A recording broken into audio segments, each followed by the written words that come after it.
Miyamoto Musashi escreveu o livro dos Cinco Anéis no século XVII, depois de décadas de duelos, batalhas e uma busca quase monástica pelo aperfeiçoamento da arte da espada. A ideia central que ele deixou não era técnica, era filosófica. Um guerreiro verdadeiro não depende de circunstâncias favoráveis para vencer, ele constrói dentro de si mesmo uma postura que funciona em qualquer condição, contra qualquer adversário e em qualquer campo de batalha. Harvey Specter, o advogado mais implacável da televisão americana, nunca leu Musashi em cena, nunca citou um filósofo japonês e nunca falou em espadas. Mas opera a partir do mesmo princípio com uma consistência que pouquíssimos personagens contemporâneos conseguem sustentar por tanto tempo sem quebrar em algum momento. O que conecta os dois não é o ambiente e não é a época. É a postura. Musashi entrava num duelo já tendo decidido que venceria antes de sacar a espada. Harvey entra numa sala de negociação já tendo decidido que venceria antes de dizer a primeira palavra. Nos dois casos, a batalha real não acontece no espaço físico, acontece no interior do adversário, no momento em que ele começa a duvidar de si mesmo diante de alguém que claramente não tem nenhuma dúvida.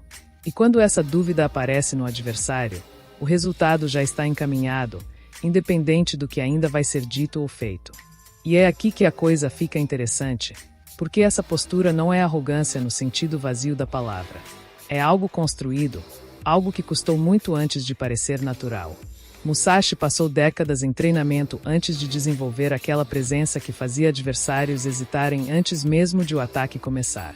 Harvey passou anos sendo humilhado, subestimado e recusado antes de se tornar o homem que caminha pelo corredor de um escritório como se o prédio inteiro pertencesse a ele. Nenhum dos dois chegou onde chegou por talento isolado. Chegaram por uma combinação específica de preparação obsessiva, autoconhecimento profundo e uma recusa total de aceitar a derrota como possibilidade antes que ela acontecesse de fato. O talento abre portas, mas é essa combinação que mantém você dentro delas quando as coisas ficam difíceis. Se você ainda não se inscreveu no canal, faz isso agora. Tem muito mais análise desse tipo vindo por aí. Musashi tinha um conceito que chamava de estratégia de posição, a ideia de que antes de qualquer movimento técnico, o guerreiro precisava ocupar um espaço psicológico que colocasse o adversário em desvantagem. Harvey faz isso em cada cena relevante de Suits. Ele nunca entra numa negociação sem ter estudado o outro lado com uma profundidade que o adversário raramente imagina. Conhece os pontos fracos, as motivações ocultas e os medos que a outra pessoa não revelou a ninguém. E usa esse conhecimento não para atacar diretamente, mas para posicionar cada palavra de forma que o adversário sinta que o terreno está cedendo embaixo dos seus pés sem conseguir identificar exatamente onde o problema começou. Conheci um vendedor que tinha esse traço de forma natural, sem nunca ter estudado estratégia ou filosofia. Antes de qualquer reunião importante, ele passava horas pesquisando o cliente, não o produto, não os números, mas a pessoa. O histórico, as decisões anteriores, o que tinha dado errado nas negociações passadas e o que tinha funcionado. Quando entrava na sala, parecia que ele conhecia aquela pessoa há anos. E essa sensação, que o cliente invariavelmente relatava depois, criava um nível de confiança que nenhum discurso técnico teria conseguido produzir. Ele raramente perdia negociações. E quando perdia, entendia exatamente por quê, sem criar narrativas de desculpa. Isso é Harvey. Isso é Musashi. A vitória não é improvisada, é consequência de preparação que aconteceu muito antes do momento decisivo. O próximo ponto muda tudo, porque existe uma dimensão nos dois que raramente é discutida e que talvez seja a mais importante de todas. Musashi viveu grande parte da vida sozinho por escolha. Recusou posições de prestígio, recusou riqueza e recusou vínculos que pudessem comprometer a clareza do seu julgamento. Harvey tem um apartamento impecável, ternos perfeitos e uma vida social que parece cheia, mas carrega uma solidão estrutural muito parecida.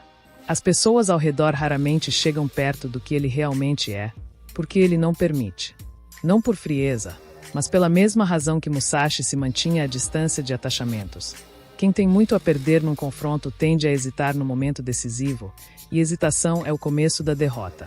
Essa é a dimensão que mais incomoda em ambos e que ao mesmo tempo é a mais honesta. A excelência tem um custo que ninguém anuncia no começo. Ela exige que você priorize o desenvolvimento de si mesmo acima de muita coisa que o mundo chama de essencial, e que você desenvolva um nível de autonomia interna que torna a aprovação alheia completamente irrelevante para a sua operação cotidiana. Harvey não precisa que ninguém acredite nele para agir com convicção. Musashi não precisava de plateia para entrar num duelo com a certeza de quem já havia decidido o resultado. Os dois sabem, cada um no seu século e no seu campo de batalha, que a única opinião que realmente importa antes de um confronto é a que você tem de si mesmo. Comenta aqui qual característica dos dois você acha mais difícil de desenvolver na vida real e por quê.